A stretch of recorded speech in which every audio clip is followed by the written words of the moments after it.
Rádio Sorocaba. O ex-prefeito de Sorocaba, Vitor Lippe, atual deputado federal, conversa com exclusividade com o portal RMS News sobre a forte chuva que caiu na cidade no sábado 20 de janeiro. Lippe, durante 2 mandatos, foi responsável por ações importantes na busca de reduzir o número de enchentes no mais importante manancial de água que corta a nossa cidade. Conversei com ele para saber se há solução para pôr fim às inundações, principalmente na Avenida Dom Aguirre, altura da Praça Laios. Quis saber que medidas o atual e futuros prefeitos da cidade poderão tomar para amenizar o sofrimento da população. Muito bem, Oliveira Júnior. Nós ficamos muito tristes realmente com as ocorrências nesse final de semana e o que trouxe muitos prejuízos, inclusive no Hospital do Gepasse, mas também muita gente perdeu o carro. Nós tivemos, eu não tenho a confirmação, parece que nós tivemos uma vítima fatal também. E infelizmente a gente sabe que tem aumentado as ocorrências desses eventos climáticos que nós não tínhamos no passado por conta do aquecimento global. Então tem sido mais frequente no Brasil, nas cidades brasileiras, e existem níveis que avaliam a quantidade de chuva que cai em determinado período. E acima daquilo é muito difícil você ter algum tipo de controle. Então, se você falar chuvas normais, a gente tem um bom sistema. Se você falar aquelas chuvas que acontecem raramente, mas que são muito grandes, com 140, 160, 180 milímetros, aí você vai ter problemas, independente da cidade, e qualquer local vai ter problema, porque o volume de águas é muito superior. O que nós fizemos nos últimos tempos em Sorocaba, principalmente no meu período? Primeiro nós fizemos o alteamento, a elevação da Praça Laios, do máximo que podia ser feito, foi 1,70 m.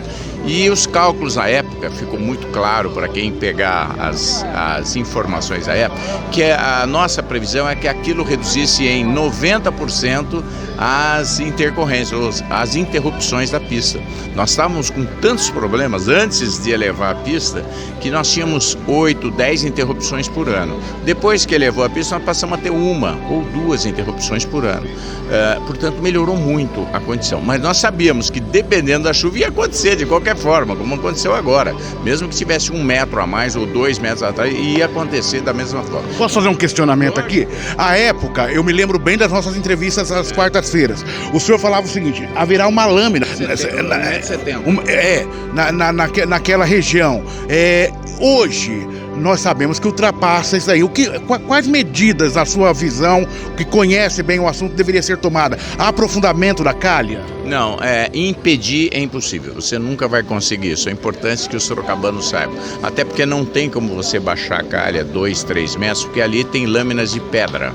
Então você não consegue. Mesmo que você tire o barro, você não consegue tirar as pedras, porque aquilo são lajes de pedra.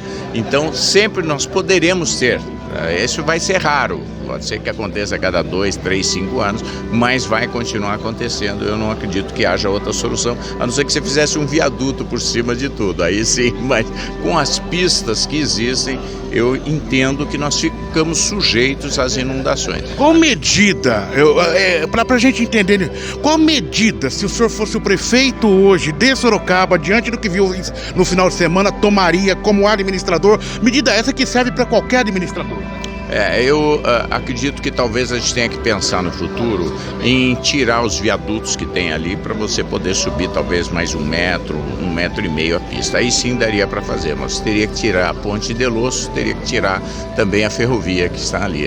Todas essas, isso precisaria ser retirado para a pista poder ser elevada mais. Mas mesmo assim, volto a dizer, pode acontecer dependendo do volume de chuvas. Agora, o que foi fundamental, e a gente sempre pensa nas pessoas, é lógico que o trânsito prejudica, mas as pessoas é o nosso maior patrimônio. Então, nesse sentido, quando eu fui prefeito, nós conseguimos retirar 10 mil pessoas que moravam em áreas de risco. Então, todas aquelas famílias foram para os conjuntos habitacionais onde elas são protegidas hoje. Algumas foram indenizadas, outras foram transferidas. Se não fosse isso, nós teríamos uma tragédia E era comum antes do meu governo, as pessoas nós ficávamos com centenas, às vezes milhares de desabrigados. Isso não acontece mais, porque houve realmente uma transferência das famílias. Mas isso foi o mais importante, sem dúvida, foi proteger as famílias. Explique o Parque das Águas. Eu me lembro que o senhor foi para a Colômbia e de lá o senhor me concedeu uma entrevista à época. E visitou também a Europa, buscando exemplos do que poderia ser implantado aqui. À época, hoje a gente vê que até muitos setores da mídia, eles conhecem esse projeto. O senhor dizia o seguinte: nós vamos retirar as famílias do Abaeté. O parque vai encher porque o conceito dele é esse, é uma várzea, mas nós não teremos vítimas em maiores proporções naquela área. Quero que o senhor explique. É isso mesmo, Oliveira. Nós temos uma área ali condenada, porque ela está praticamente no nível do rio, até um pouco mais baixo do que o rio. Então, nas chuvas, as chuvas vão ocupar aquele espaço. Tanto é que nunca teve construção ali. E teve uma autorização para construção de casas ali que não deveria ter acontecido. Mas, enfim, quando a gente assumiu o governo, isso já acontecia. Mas tinha uma área ali que praticamente não servia para nada. Então, a ideia foi fazer um parque que a gente sabia que ia encher de água durante as cheias, e depois você lava o parque e utiliza ele 99% do tempo para a população. Isso chama-se parque reversível, um parque que você usa para o rio e usa para as pessoas. E por que ele é importante para ser um reservatório do rio? Porque ele serve como várzea. O que é várzea? É como se fosse um reservatório. Então, quando o rio enche, ele precisa extravasar. Se ele não extravasar, se você não deixar ele ir para lugar nenhum, ele vai dar uma cheia mais embaixo. Então, os bairros que estão mais, vamos dizer, como Sorocaba, vamos dizer, os bairros da Zona Norte teriam muito mais problemas ao longo do rio. Então, foi feita uma medida inteligente, mas nem todo mundo lembra disso, que esse parque já foi feito para receber as águas do rio na época das chuvas. Para finalizar, uma outra chuva pode vir a qualquer momento, agora, daqui 1 mês, 2 meses, e vamos voltar a discutir essa questão novamente.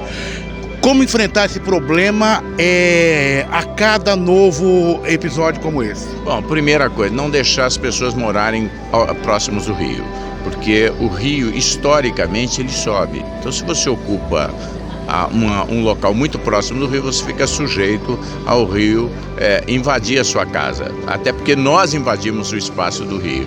E, obviamente, ao longo do tempo, você ir melhorando e mantendo sempre limpos os córregos da cidade, você ir alargando onde for possível as áreas de escoamento das águas. Então, isso é um projeto permanente, mas numa chuva como aquela, de mais de 150 milímetros, volto a dizer, os estragos iriam acontecer independente de medidas adotadas. Iriam acontecer, vão continuar acontecendo na Dom Aguirre, porque aquele é o retrato que corre o Brasil e o mundo quando é de grandes chuvas na cidade de Sorocaba. Esse é o retrato que eu pergunto como administrador experiente que trabalhou aquela questão. O que pode ser feito, doutor? Volto a dizer, seria isso, seria a retirada da praça, no meu entender, a retirada da praça da Ponte de Los e dos outros viadutos, né, férreos, para você poder fazer um levantamento maior. Do jeito que está, não é possível levantar mais do que foi. Tudo que poderia ser feito já foi feito nesse tipo de intervenção. O portal RMS News agradece o ex-prefeito de Sorocaba, Vitor Lippe, atual deputado federal, que conversou com exclusividade com a gente sobre a forte chuva que caiu na cidade no sábado 20 de janeiro. Portal rmsnews.com.br, jornalismo para você conectado na internet.